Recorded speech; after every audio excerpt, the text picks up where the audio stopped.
Hi, it's Ricky of Moshville Times here once again. Now, tonight, ladies and gentlemen, I'm very lucky to have guitarist Nilo, vocalist Villa, and bassist Villa of Swedish worshipping Finnish death metal band Deathgoat. That wasn't easy to say, ladies and gentlemen. Now, if you're a regular listener to my radio show, you will know that I speak very highly of this band. So after a couple of Jack Daniels and Coke one night, I thought it would felt right to reach out to them and ask them if they want an interview. And here we are. So thank you very much for doing this interview. How the devil are you? Thank you. We're fun from here. Yeah, Thanks, thanks great for to be having here. us. Ah, Yeah. you're welcome. You're welcome.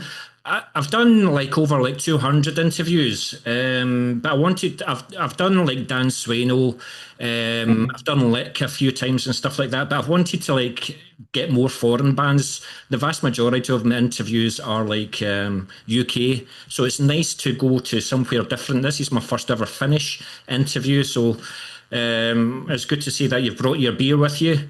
We're off to a good start. So. In June of this year, you released your second album, Dragged into the Realms Below. So before we go have a deep dive into the album, and before you're sick of answering the question, where did the album title come from? I mean, obviously, it's the name of the last song off the album, but did you actually have like four or five album titles, and one of you went, no, that's it? Or somebody said it, and that's the title?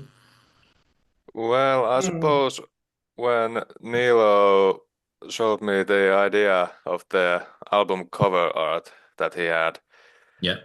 then I guess we just worked the title from there. I mean, it's these spooky, scary skeletons pulling the dead into the underworld, but gotta Yeah. put it into more eloquent words. Absolutely, absolutely. So you were responsible, Neil, for the artwork. Uh, I do draw a little bit myself, so I got a idea because I'm quite a fan of the old late medieval woodcut Yeah, drawings and that kind of art. So I got that inspired me for infant deaths and that kind of stuff that occurred those days a lot. So I drew a sketch and our boys liked it, and then we found one Belgian guy who then made the artwork that it's now, and we're really happy with that. good. And Bill made a good choice for the title. Absolutely, absolutely. It's a very cool title. I was actually going to ask you about the artwork later on, so I've kind of jumped ahead Okay. of myself. But it's what it is. But you must be extremely proud of Dragged, as you're not only making us older fans like myself relive the glory days, but establishing a fan base with new younger fans. So how does it feel to have the album finally out there after all the blood, sweat, and tears that you put into it? Because I think it was it something like 3 years, 4 years actually, since Yeah, 4 years. regurgitating? Yeah, So how for does it feel to get it out there? Well, it feels awesome because this time we got an actual label to put it out. Yeah. I mean, our first album we self-released the digital version after months and months of trying to get an label Yeah. to release it, but then we just thought, fuck it. So when when we got Extreme to release this album in a more proper way, well, I think it felt awesome. Yeah, Mm. absolutely, absolutely. Yeah, I think the Corona times kind of held onto it kind of long. It slowed down the process. Yeah, But yeah, I'm really proud of that record. and It so came you out should be. awesome. Yeah. And so you should be. I also love the do-it-yourself attitude because in Scotland it's very much a do-it-yourself attitude. Like we get local artists. Even for the first time in decades in Scotland, there's like a pressing plant. So lots of Scottish bands are getting their albums or EPs released in vinyl now because the pressing plant is here. you know. So things are good in Scotland, as they are very much in Finland. I just have to say as well, see, a couple of months ago, Convulse were down in Scotland. They played Glasgow, and it was pretty much a sellout. So we still love our Finnish old gods. So fair play to Convulse. But yeah, so for those that haven't heard Dragged, how would you say the new material lies in terms of the sound of Regurgitated into existence? What would you say are the subtle differences between the two albums? Well, I would say that the first album is kind of like it's basically our demo record, because we essentially like skipped the demo stage and went full on for the full length. So we did some things quite. We didn't maybe know how we should have done something, so it's not so polished. Okay, this new album is more polished, but it has also it's all the more cream stuff, faster stuff, more melodics, more evil teen. I guess I would say it has a lot of everything more, and I think the production is quite good. I'm quite happy. Good, good. What about yourselves, Vila? What do you think the subtle differences are? What were the differences for you from Regurgitated to this? Well, I think Dragged has more blast beats, of course, Yeah. and the production is more professional, whether that is a good thing or bad. Anyway, and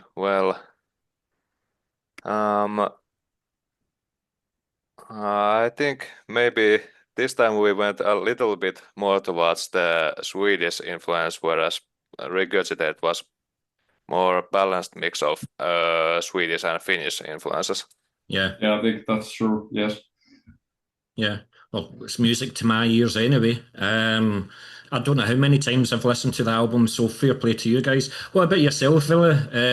What would you say are the subtle differences for you for the album? Well, yeah, the production is more polished, but it's still has that uh, homemade, do-it-yourself Yeah. attitude. Mm.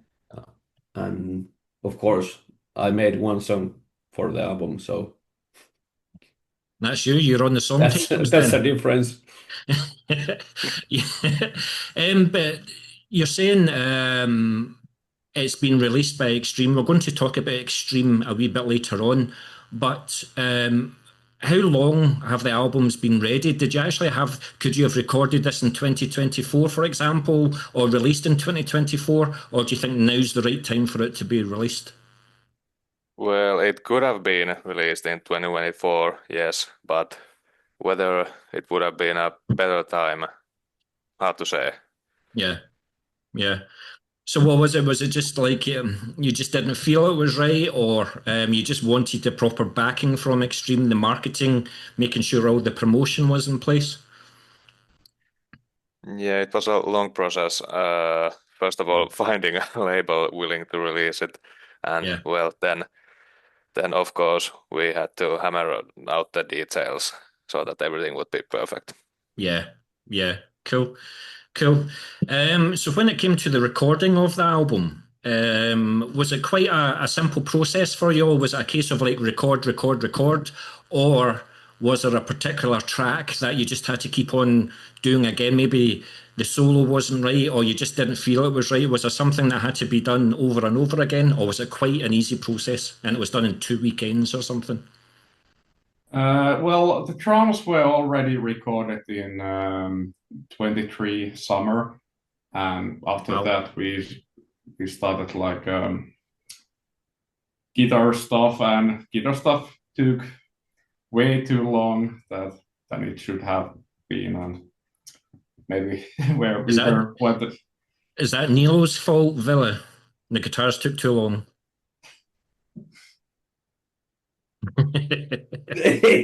Uh, well, let's not rush things. Absolutely. You can't rush yeah, perfection. maybe.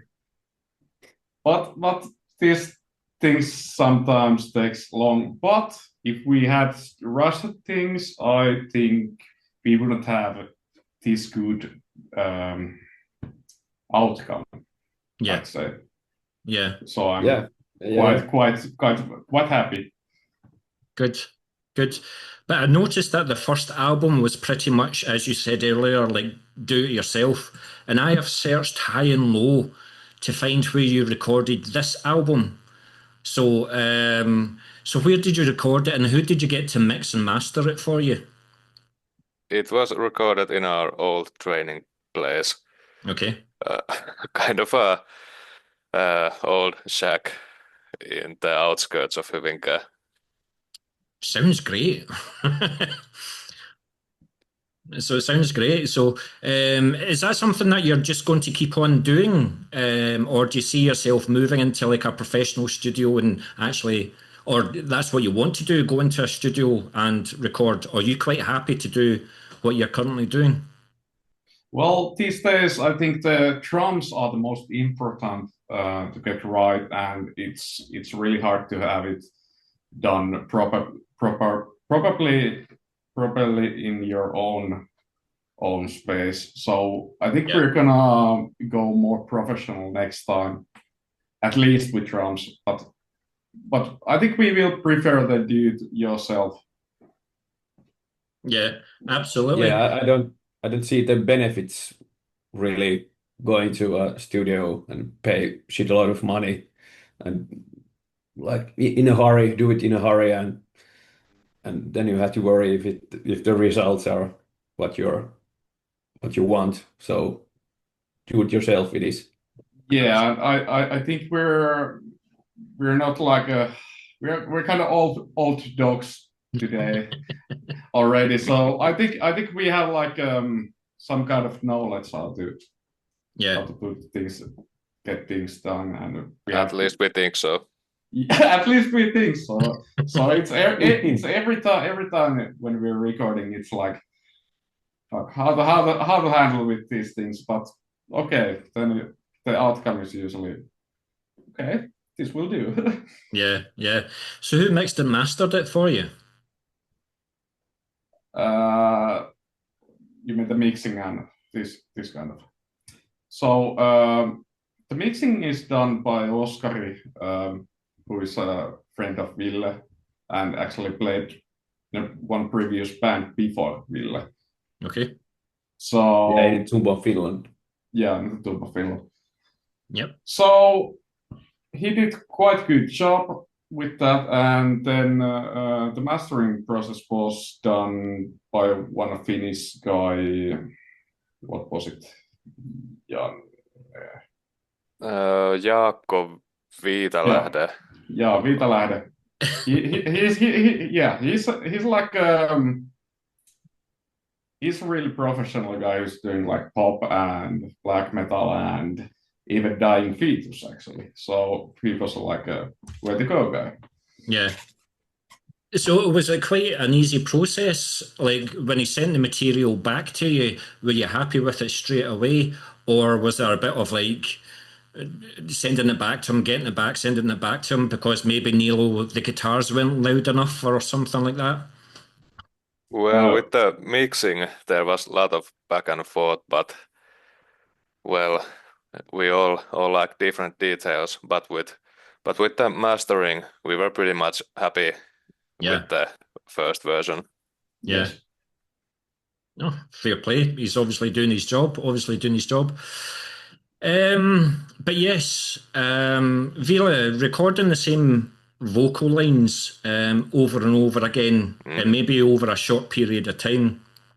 Do you go through some like vocal techniques before you start recording, and what rituals do you have before you go on stage? Well, I'm kind of laid back with all that. My ritual before the recordings is pretty much this. Uh, and well, about the shows, well, I'm the kind of guy who is kind of nervous. Like a minute before the show, I'm almost shitting my pants, but then at the second the show starts, it feels like the most natural thing in the world. It's Yeah. like hard to explain, but yeah, Mm. in the studio, it's way more relaxed and well, Well, on the shows, you kind of have to have that adrenaline yeah, to give that extra edge. I'm yeah. actually really proud of you for your vocals on this new album. You have stepped up your game. Oh, Yeah. thanks. Yeah, I think Vila, so too. Vila, that is recorded. So if ever you need that clip sent back to you, I will send that to you so you can listen to it 100 times a night before you go to bed. That's really cool. That's really cool. I mean, I speak to well, former vocalist of Ingested, for example, Jason. Interviewed him backstage, and he opened his suitcase, and it was full of like Vocal Zone tea. So it was like passion fruit and jojoba tea, to look after his throat. He's got the tablets as well. But then I speak to like Carl Willits of Memoriam, and he's like, "Give me 10 fags and a couple of cans, and that's me."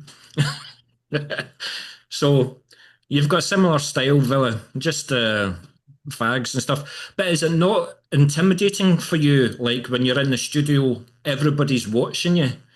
Like, do you feel the pressure?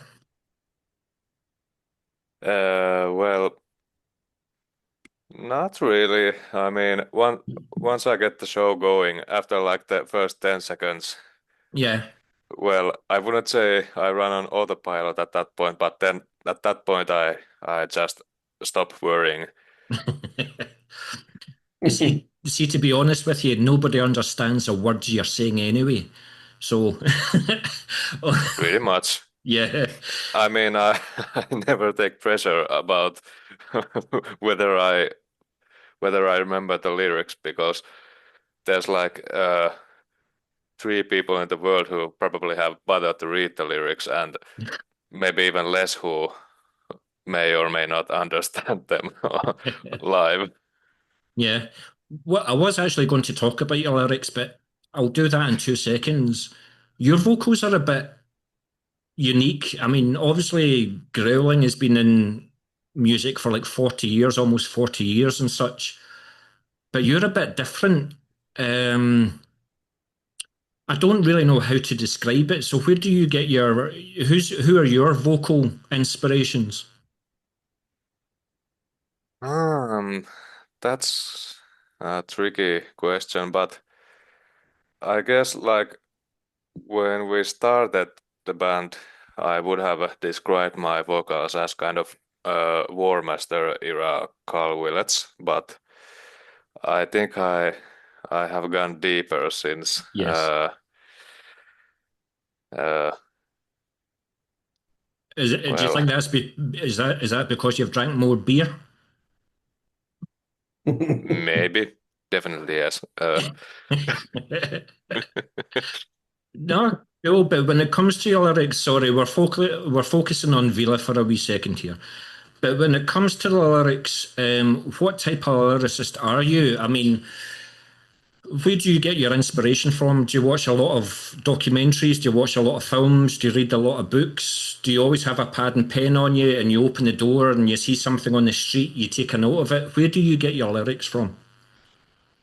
Well, I read about uh, disgusting history and stuff like that. And well, both of our albums have a song about gruesome homicide that's happened in our Temper? hometown, Hyvinkää. And well, I'll watch some horror movies and stuff. Yeah. But yeah, I don't really have a pen and paper with me. Well, almost never.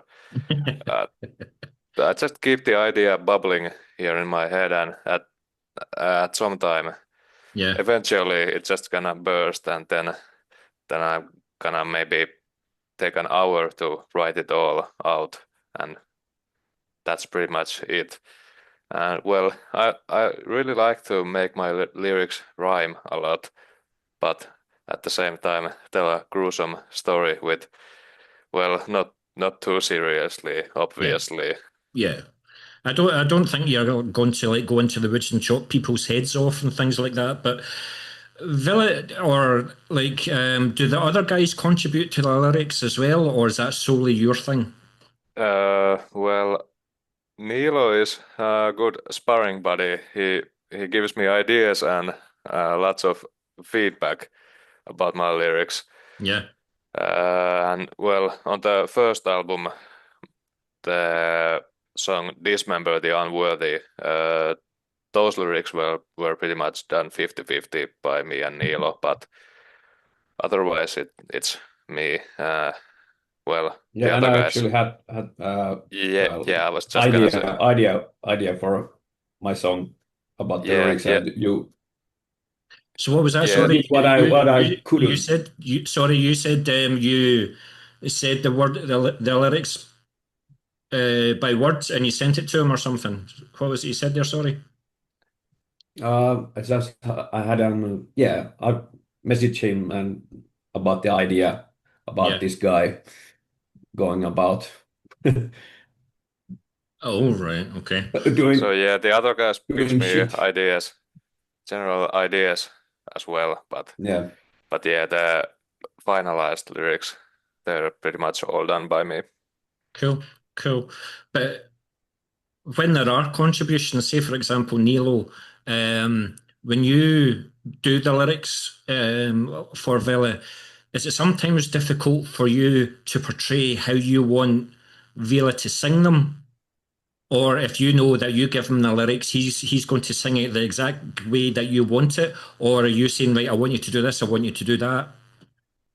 Well, I think it's not so difficult because since when I'm making a song, I have like a pretty good idea where all the lyrics, all the vocals should be, and Yeah, then when we are in the studio when recording, we are like you need to put that there and that's gonna work better and that kind of stuff. But essentially, he can come up with the words, but I can basically tell him where to put those and how to put those into Yeah. that song.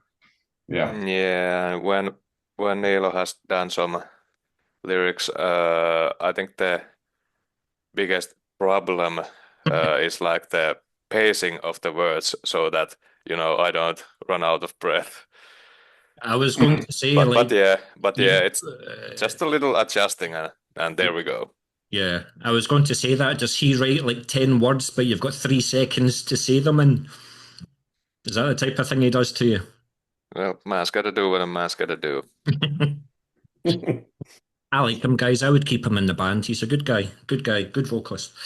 But talking about vocals as well, Nilo, I noticed that you are not shy in doing backing vocals. But whenever we approached this other Vila to do some vocals on the album and things like that, so have you ever approached Vila and said, right, when are you going to start doing some vocals? Yeah, kind of started doing that on the last album, but uh, it's difficult to do guitars and vocals at the same time. Yeah. I'm kind of like a BB King, but in death metal. So, so I would prefer to do just high vocals or playing guitars, but this is like a best I can do now. So Yeah. I need too much practice for some uh, beginner level stuff. So I give yeah, him the most, no, but no pressure for me no. still, but time will tell. Well, that's No. what I was going to say, Villa. Like when it comes to like playing live, are you doing like backing vocals as well, or do you see yourself actually recording vocals on albums? Me, Yes. um, I don't see myself doing that, but I'm up for it. Actually, it was this one time we did kind of a special show in Muurame. Ville did some backing vocals back then. Oh, I did. I didn't remember that, but okay, we had a few beers there. Well, That is was there a Yeah. reason why you only sang once then? Was it? Yeah. Yeah. Was it that? Just a beer? Maybe it sounded like King Diamond rather than Lars Gordon Petrov or something like that. So, no, all good, all good. Um, but yeah, so how are the songs constructed within Deathgoat then? Are they the main songwriters that take care of everything, or is Deathgoat a band where all members of the band contribute to the songs? Well, yeah, basically, I'm doing most of the stuff, but Putrid Wormville has made two great songs, Chains of Abortion and this new album track, Flashback Psychosis, which are all like what I think they're like one of the best songs and Yeah. one of my Yeah. favorites also. And yeah, Yeah, like you can notice that my songs are kind of trashier. Yeah. I was going to say there's more guitar solos in Nilo's songs. So, yeah, you can tell he likes them better. I don't know. I don't know. It's that solos are. I don't think they're not that important. I think like the whole composition is the key. Yeah, yeah, absolutely, absolutely. But when it comes to like with the songs, with you guys being a five guys band, and you're coming from all new musical backgrounds, you've got all different taste in music.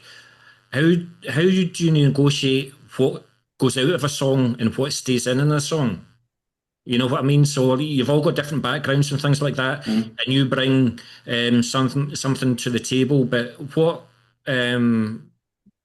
makes it easy for you guys to negotiate what goes out of a song, what stays in?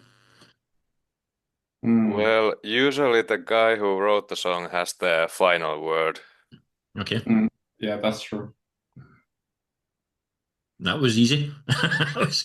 That was easy. I was just wondering if there was like a moody one in their band. Is there like, so say for example, Villa came with an idea, Villa came with an idea and saying, this is brilliant stuff, you should listen to this, this is the best material I've written. And then you guys go, it's not going to work. Is Yeah, he the moody one in the band? Is he the one that goes in a huff?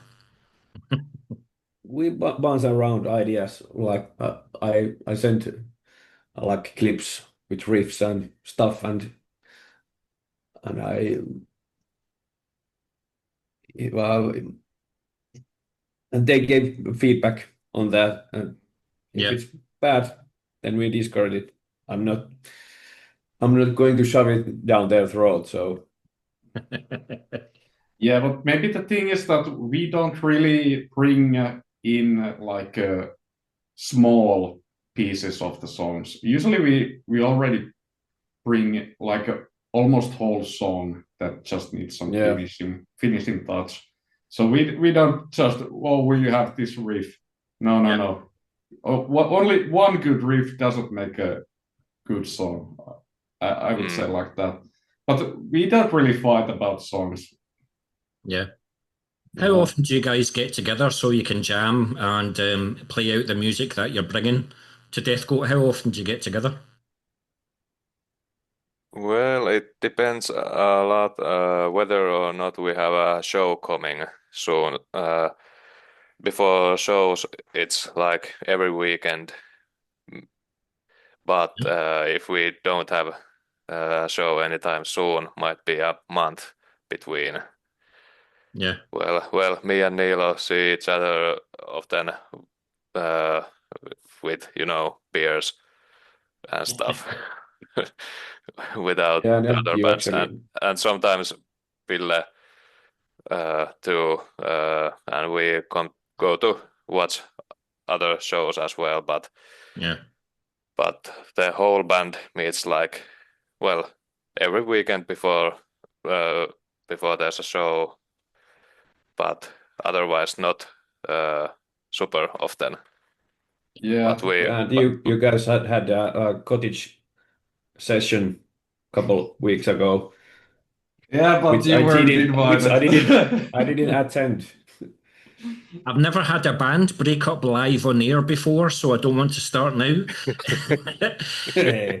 But Nilo, or sorry, Vila, is Nilo the guy that sends a riff at 4 o'clock in the morning saying, "This is my best riff yet, you have to hear this"? Nilo, Yeah, I think that has happened a couple of times. yeah, I suppose so. Good stuff, good stuff. Thanks very much for joining me back, guys. But we're going to move on to the visual side of the album for a question or so. You kind of talked about it a wee bit earlier on, but I'm glad that you didn't go AI on us with cover art, but instead you went back to the old school black and white cover.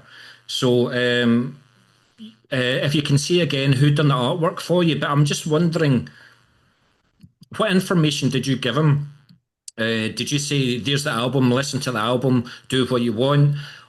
Or see the draft that you gave him, was that pretty much exactly what he done, or did he do quite a bit of changes to the cover? Yeah, since I gave him the draft to the Bram, I basically gave him free hands. But this was kind of unorthodox way because we hadn't even started like the recording process. We didn't give him any song demos, but Yeah, I think he really nailed it. yeah, Yeah, so how I see it, because we got like the album art before we were finished with the recordings. I think it actually kind of boosted the way how the album actually came out because I was like, okay, this kind of artwork. Yeah, I think we need to go more Well, creamy that's right. stuff. I haven't thought about that. Yeah. But yeah, I felt it all the way. I felt it all the way. well, I take it was a conscious decision then to go, because it's a completely different cover from Regurgitated. Was it just something that the whole band agreed, saying, "Yes, we're going to go black and white," rather than a Dan Seagrave type cover? I think the first album was kind of like we got some shit from that, but we didn't actually plan it to be a black and white, but it was a thing that Yeah. we just it was kind of like compromise, but then we are like, maybe this is not cult enough, you know. So that's the outcome, and that it will be forever. Certainly a cool cover, certainly a cool cover. But carrying on with the visual side of things, you also put a live video out of what we can expect from a Deathgoat show for the song Congregation of Disease.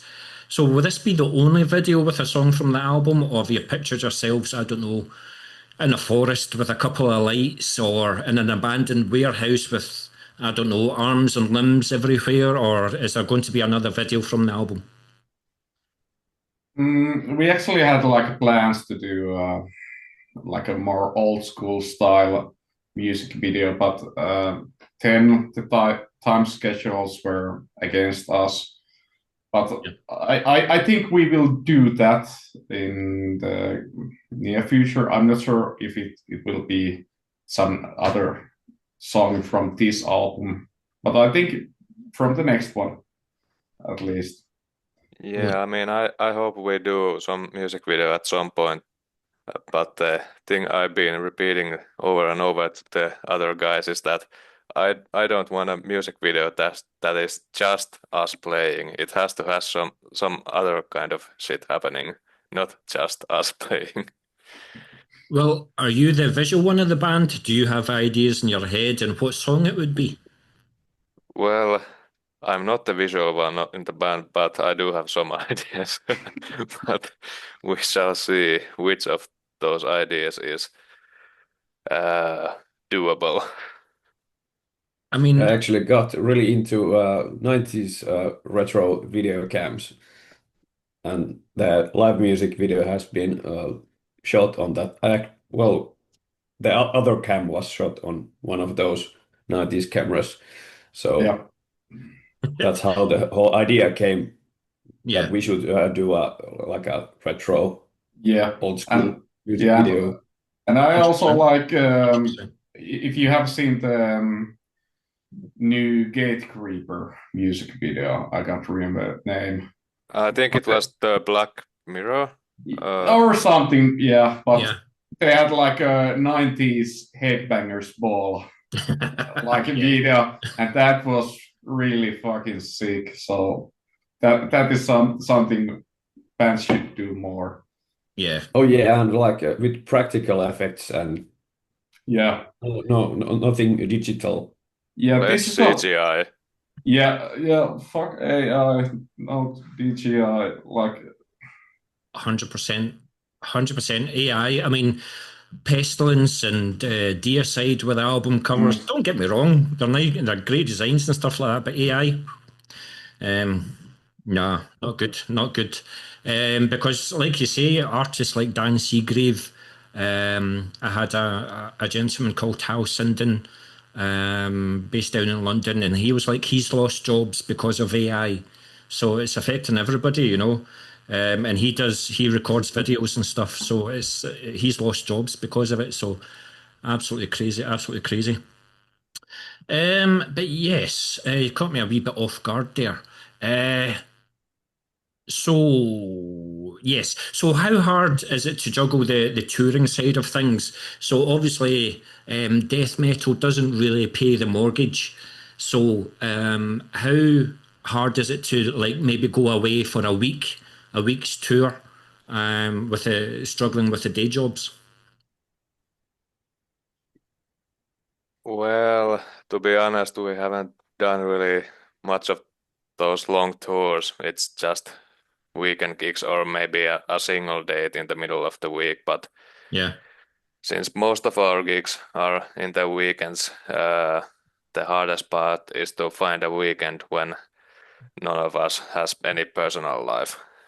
Yeah. mm, I was actually sorry, I kind of jumped ahead a wee bit of myself there, but when you were talking about the old death metal videos, when I interviewed Carl Willits, he was saying when he done a video for Memoriam a couple of years ago, that was the first time they actually done a video. They had a director and they were, you know, and they were recording it and all the rest of it.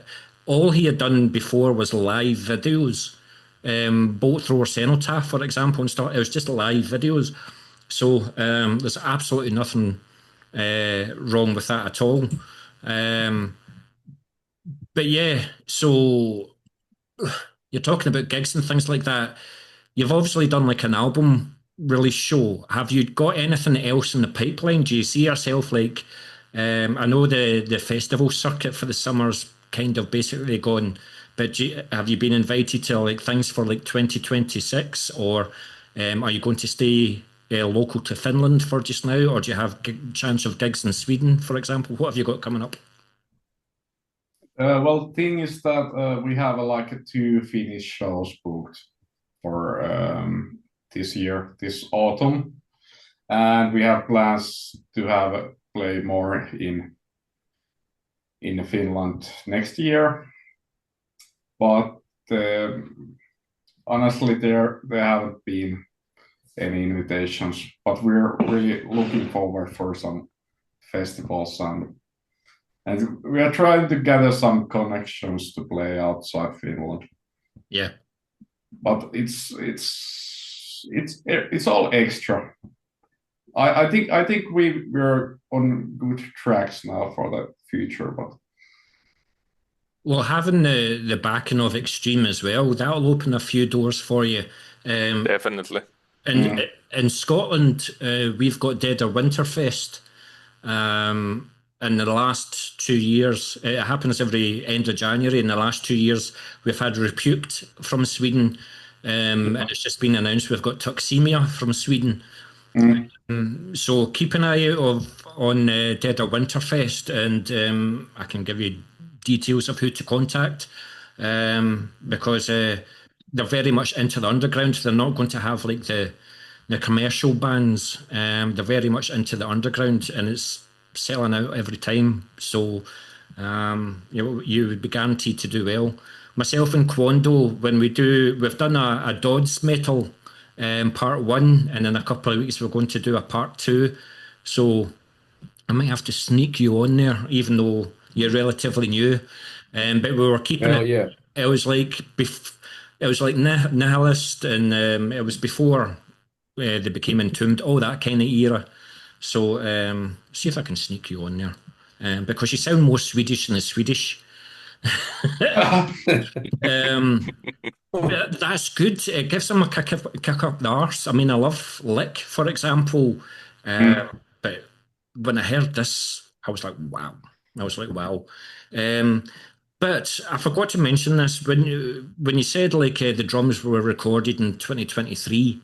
Does that tell me then that the songs are already a couple of years old, and you may have things in the pipeline for future releases? Are you thinking of like doing an EP, like a stopgap, or are you thinking of it's going to be another album?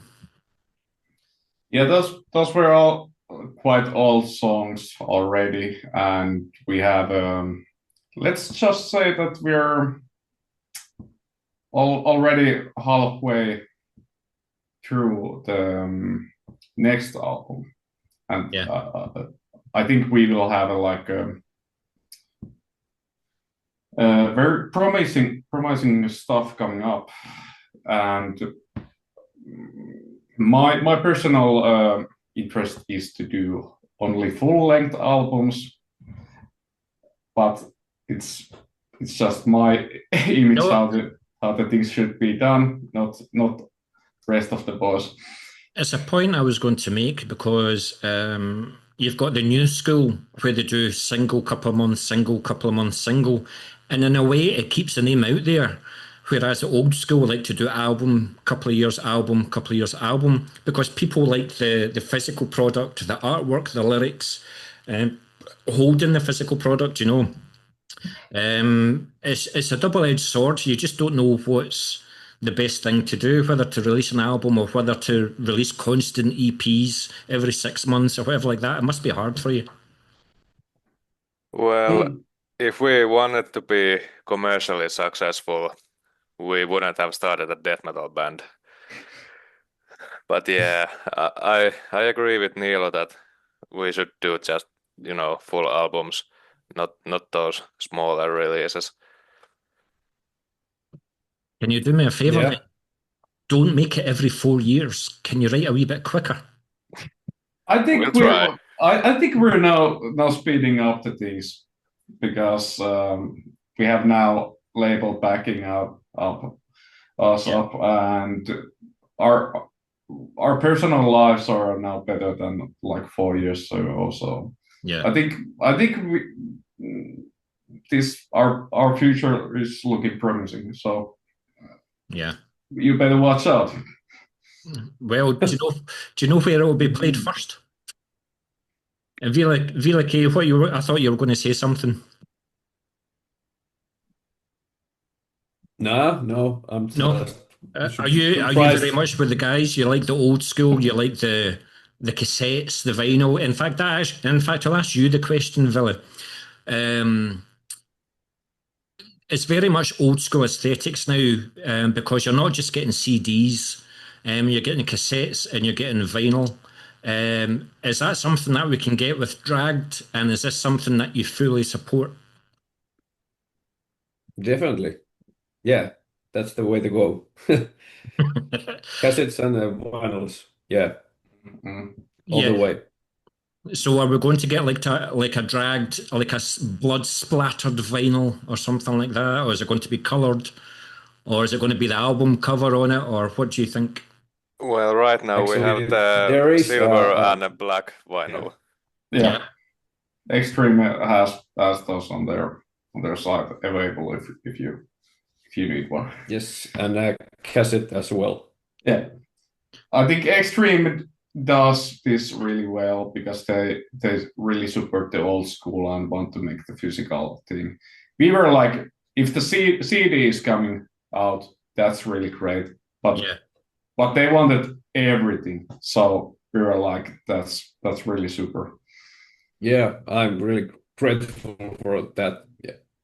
Yeah. I mean, I'm 51, you can probably tell.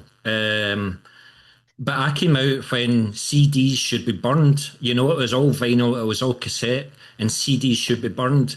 But the thing with like Bandcamp and Spotify, you can listen to a song for 6 seconds, not like it, and instantly dismiss the band. Whereas in the old days, you can go into record shops, listen to the vinyl, and say, "Yeah, I'll buy that." You know, and I miss those days. I miss the tape trading days. So I already knew the answer that you got it out in vinyl and that you had it out in cassettes, because I bought a cassette player for £25, and it's now allowed me to get my cassettes from the 80s and 90s back out again and listen to them all again, and it's brilliant. So I will be getting a cassette. I probably will be getting the CD, T-shirt. Just let me speak to my bank manager first before I contact you. I see, understandable. But I've only got a few questions left, guys. I'm honestly honoured that I'm speaking to you, so thank you very much. But you signed to Extreme Music. How did that come about? Was it a case of like you had a demo of like 3 songs and you sent it to a lot of record labels, or did Extreme actually contact you? How did it come about with Extreme?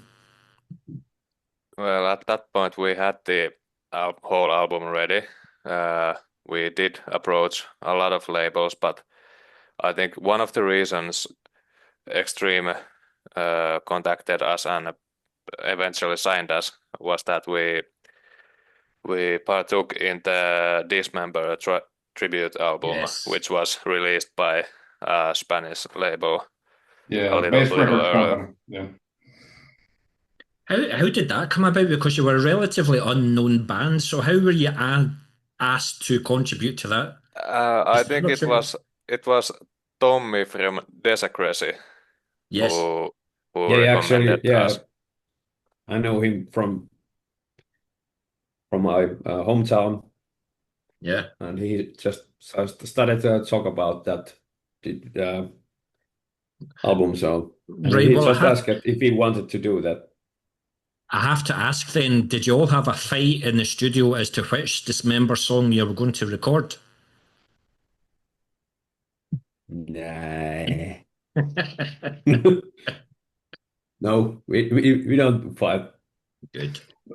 Yeah, well, the thing is about that such things.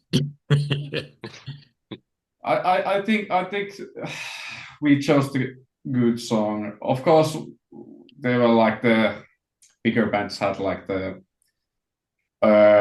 most known songs, but Skinner Alive is such a banger. So, Absolutely. and I think we paid really good tribute to that. Yeah, it really 100%. fits our style. Yeah. Yeah. I'm surprised that the 20 bands that were on the compilation didn't all choose Skinner Alive. So, absolutely brilliant song. Absolutely brilliant song. Listen, I've only got a couple of questions left. So, like I say, thank you very much. But you guys are going to play a gig. You've got a 40-minute set. What's the one song off the new album that you're looking to play the most, and why? So it might be 5th on the set list, for example, but it's the song that you personally are looking forward to playing the most. But I want to know why. So because Nilo, you're in my top left, you're getting the question first. What song do you look forward to playing the most? It will be, of course, the title track, tracked in the realms below. I think that is my favorite song, and it's the most of the like Finnish old school death metal style I've wrote, and of course, it has a really good like a slower solo lead at the end. Here it is. I That told you like to it's the play. solos. Told you. I get to Yeah, true. I get to be like Yngwie Malmsteen and guitar wank for 5 minutes, but but yeah, I just have to say that's my favourite song off the album. I think it's a wee bit like Override Over the Overture by Dismember is like the longest. I think it's the longest song off the album, and it's a kind of this is who we are. We're not going anywhere, and just wait to see what we've got coming next. That's what I think of that song. That's awesome to hear. Yeah, absolutely, absolutely, mate. Right, Vila K, you're bottom left. So, what's your favourite song to play? Well, I think it's gonna be a congregation of disease or maybe dying to be dead. Why? Congregation of disease, it's a really good, like a balanced, really balanced song. Fast stuff, good solos, Yeah. and slow stuff in the between. When are we going to get a wee bass solo in one of the songs? Like maybe even the start of the song, you know? So, when's that going to happen? Well, when Neil writes one. Wait, Wow. there actually there is kind of like a bass solo in that. Well, it's a quick lick. Yeah, but we'll see. Yeah. We'll see. That is possible. That is possible. Well, Villa, I think you're going to have to be a wee bit like Steve DiGiorgio, you know, and have a wee 30-minute bass solo at the beginning of the song. I think that's your challenge for the Oh, next shit. album. You write a song. You write a song for the next album, and it will have a bass intro on it. Oh, good. And It's a deal. absolutely, that's the challenge for you, sir. That's the challenge for you. Mr. Putrid Worm. What's the song that you like to play live and why? Well, from the new album, it's either Congregation of Disease or Dragged into Realms Below. Otherwise, it would definitely be Dragged into Realms Below, but then there's the long solo, so there's like 2 minutes. I have nothing else to do but like sit there, hang my You head, should just go to the drink. bar. Go to the bar, get a Well, drink, and then come back. what I was gonna say next is to drink beer, but yeah, Yeah, but Fair yeah. enough. You Otherwise, gotta be it's hyping the audience. Yep. absolutely, absolutely. No, fair play, fair play. But this is where I should probably start another 40-minute section of this interview because I'm about to ask you guys the instruments that you use to record Dragged. So, Neil, as I said, you're in the top left. What's your guitar? What's your pedals? What's your setup? What do you use, mate? Well. Yeah, the guitar I use is Japanese Caparise on Dellinger. It's a go-to guitar for like So why have you already. chosen that guitar and not? I saw like the former guitar player of Arch Enemy used to play one of those back in the days, Yeah, and no one here in like Finland plays those. They are really rare. So yeah, when I found one, I just that's all my money and just bought that. But yeah, then we have like amp sims on the album, but the essence is Boss HM2 pedal. I would We never have have guessed. that is like the thing we use and we will always use with this band. There's like no question. Yeah. Do you turn it up to max or do you just turn it down a wee bit? I found like okay, this is not true cool to answer, but it's not all the max because I have like found the sweet spot. Oh. Oh, and I take it you're keeping that secret. Yes, yes. But your guitar, I take it it's a 6 string. It's not a 7 string. I can't play 7-string guitars. I'm too simple, man. I play death metal. I'm glad it's not a 7 string because you'll probably sing about knights and dragons and swords and stuff like that if you use 7 strings. So keep it 6. Keep it 6. actually our other guitarist Mikko has a 7 string, but I don't think he always uses that one. I we would get have rid of him. got Get rid of him. we have told him to not to use it because it makes us IQ look too to create. So Yeah, yeah. He's just showing off. He doesn't even use the seventh string. He's just showing off. You should see his solos. Oh, right. Nilo, are you the more rhythm guitarist or the lead? I think Or I is it think 50-50? it's more like 50-50. We both have solos, but the other guitarist Mikko he's a actual guitar player, to Yeah. be honest. He has all the difficult stuff. But I do the most rock and roll. Yeah. All good. All good. Right, Viliki. What's your setup, mate? What's your pedals? Do you know something? Something tells me you just get a cable, you plug it in, and you go. No, no, man. I'm actually quite a geek. I got to have the newest shit and stuff, but uh, I play Dingwall because of the longer scale, so Yeah, the lowest string doesn't get floppy. Yeah, it has a really nice sound, and when I change the tuning when I play in other bands, don't have to change the instrument or the strings. I just change the tuning for the lowest string, so yeah. You see how it's you said awesome. it's But got a long arm? Can you reach it? Is it like yeah? Is it a struggle to get to the end? oh, actually, I think I have been feeling that somewhat in my hand if I play really a lot. Yeah, and I actually have been thinking about going back to a shorter scale, but I don't think that happens.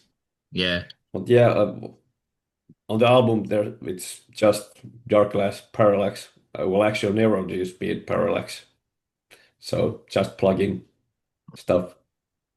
well, I was about to say, Nilo, I think Villa is the guy with the biggest pedal board that you have to carry into the gig. That Uh, is true. That is true. all cool, all cool. And this is the final section of this, and this is the part that you've all been waiting for, ladies and gentlemen. This is the part where Villa gets to tell us about. I was just wondering about your microphone. Have you actually done? Or I think I already know the answer to this. Have you done a lot of research and you've looked into microphones as to what gives you the best sound? Or are you just the guy, give me an SM58 and I'll fucking sing into it? Well, technically it's an SM57, but but yeah, I'm not much of a gear geek. Oh, Uh, it's 58. Yeah. Whatever. But So there's your answer. yeah, that's your answer. Absolutely, absolutely. Anyway, I just know that it's a decent basic microphone. That's all I need. The rest is up to me. And when we're playing live, I go to the guy behind the soundboard and just ask for a shitload of reverb. Yeah. I mean, see, I don't know. Do you send vocals to the band from like your own house? Like, do you do vocals yourself and send it to the guys? And I was just wondering if you do, what microphone do you use there?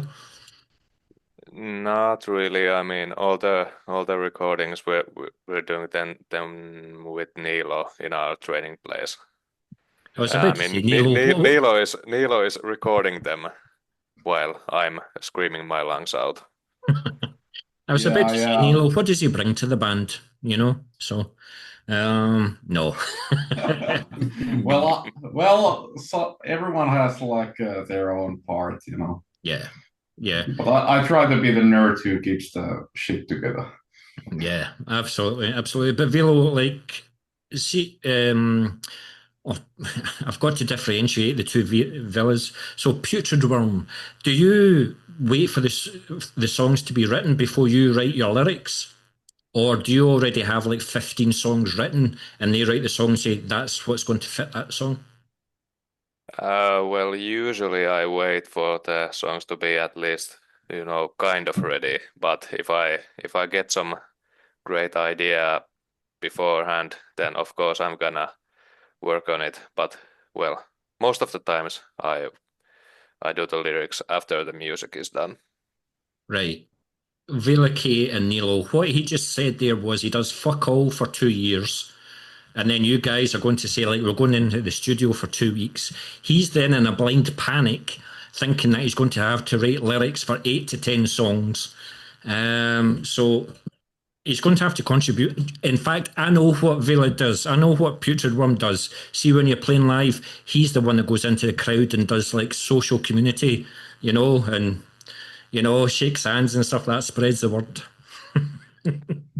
Well. Like I earlier said, like he's the guy who could sell like sand to the Sahara. So he does all the talking with the crowd after the shows because I'm like I have shit to do, aka carrying shit to the van. Yeah, my gear is just a mic, so after I pick it up, that's my work done. Is that Vela K's pedal board, isn't it? It's an absolute nightmare. Absolute nightmare. But listen, guys, it's been an absolute pleasure talking to you. Where can we get to see everything Deathgoat? Where are you on the socials? Well, you can find Deathgoat from Facebook or Instagram with the Deathgoat Death Metal. And we're also on the Bandcamp. YouTube. And YouTube by Deathgoat official. Yep. And you can find us from basically all the major streaming services, whether you like Spotify or not. But we are there for you. Absolutely perfect. Absolutely perfect. I wish you guys all the success. I've always loved my HM2 since I've heard LHP and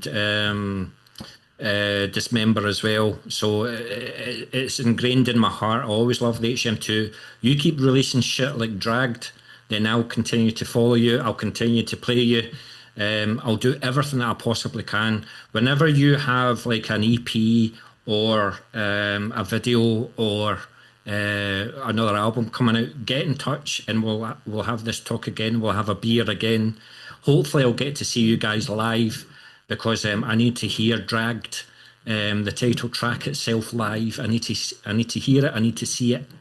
So I wish you guys all the success, and I hope Extreme open some few doors for you and get you to play further afield because this shit deserves to be heard. So thank you very much, guys. Thank you, Ricky. Thank you. Thanks, We Ricky. really hope to one day play in Scotland. Well, absolutely, absolutely. And then I can say Hell kippis to your face. Keep peace. Slacha to you. Yes. Slacha. Cheers.